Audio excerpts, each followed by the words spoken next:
নমস্কাৰ এই মুহূৰ্তত জনাইছো অসমৰ প্ৰত্যেকগৰাকী জনসাধাৰণৰ বাবে কেইবাটাও গুৰুত্বপূৰ্ণ খবৰ। আজি হৈছে 28 এপ্ৰিল। আজিৰ দিনটোত অসমৰ লগতে ভাৰতবৰ্ষৰ বিভিন্ন প্ৰান্তৰ পৰা কেইবাটাও গুৰুত্বপূৰ্ণ খবৰ। এই মুহূৰ্তত জনাইছো আমাৰ প্ৰথম নম্বৰ খবৰটোলৈ। এনআৰচিত আবেদন নকৰাকৈ আধাৰ কাৰ্ড উলিওৱাসকলৰ বাবে আহি গৈছে এটা ডাঙৰ খবৰ। ৰাজ্যত শীঘ্ৰেই অভিযান চলিব অবৈধ নাগৰিক বিচাৰি। থানাই থানাই সাজু কৰা হৈছে আৰক্ষীৰ বাহন। এনআৰচিত আবেদন নকৰাকৈ আধাৰ কাৰ্ড লোৱাসকলৰ বিৰুদ্ধে চলিব এবাৰ বৃহৎ অভিযান। মুখ্যমন্ত্ৰী ডক্টৰ হিমন্ত বিশ্ব শৰ্মাৰ এবাৰ বৃহৎ মন্তব্য। আগন্তুক 2-3 দিনৰ ভিতৰত চলিব এবাৰ বৃহৎ অভিযান। অবৈধ নাগৰিক সন্দৰ্ভত ৰাজ্যৰ মুখ্যমন্ত্ৰী ডক্টৰ হিমন্ত বিশ্ব শৰ্মাৰ ডাঙৰ মন্তব্য। আধাৰ কাৰ্ডৰ কিদৰে উলিয়াইছিল আপুনি?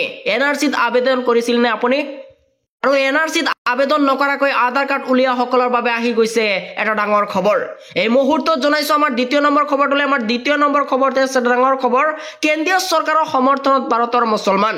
সন্ত্ৰাসবাদক প্ৰশ্ৰয় নিদিব ভাৰতৰ মুছলমানে। সন্ত্ৰাসবাদীৰ মৃত্যু হলে কোনো ইমামে অংশগ্ৰহণ নকৰিব এবাৰ জানাজাত। সন্ত্ৰাসবাদীৰ মৃত্যু হলে ভাৰতৰ মুছলমানে কবৰস্থ কৰিবলৈ নিদিয়ে স্থান। পেহেলগাম ঘটনাৰ তীব্ৰ গৰিহণা দি নতুন দিল্লীৰ ইমাম হাউছে জাৰি কৰিছে এই ফটোৱা। সন্ত্ৰাসবাদীক ধৰ্মীয় দৃষ্টিকোণেৰে গুৰুত্ব দিয়াটো উচিত নহয়। সন্ত্ৰাসবাদ ইছলামৰ শান্তিৰ বাৰ্তাৰ বিৰোধী বুলি মন্তব্য। আৰু সন্ত্ৰাসবাদৰ প্ৰতি মানৱীয়তা প্ৰদৰ্শনো উচিত নহয়। আৰু কঠোৰ বাহাৰে দমন কৰিব লাগে এবাৰ সন্ত্ৰাসবাদীক। এই মুহূৰ্তত জনাইছো আমাৰ তৃতীয় নম্বৰ খবৰটোলৈ। আমাৰ তৃতীয় নম্বৰ খবৰতে আছে ডাঙৰ খবৰ। আজি ভাৰত এৰিব লাগিব পাকিস্তানী নাগৰিকে। ৰাজ্যই পাকিস্তানী নাগৰিক চিনাক্ত কৰিবলৈ নিৰ্দেশ এবাৰ কেন্দ্ৰীয় চৰকাৰৰ। প্ৰতিখন ৰাজ্যলৈ কেন্দ্ৰীয় প্ৰেৰণ কৰিছে এবাৰ ডাঙৰ নিৰ্দেশনা। নিৰ্দেশ মৰ্মে ৰাজ্যই ধৰা পৰিছে পাকিস্তানী নাগৰিক। আৰু দেশৰ সকলো মুখ্যমন্ত্ৰীৰ সৈতে কথা পাতিছে গৃহমন্ত্ৰী অমিত শ্বাহে। নিজ নিজ ৰাজ্যত পাকিস্তানৰ সকলো নাগৰিকক চিনাক্ত কৰিবলৈ এবাৰ নিৰ্দেশ।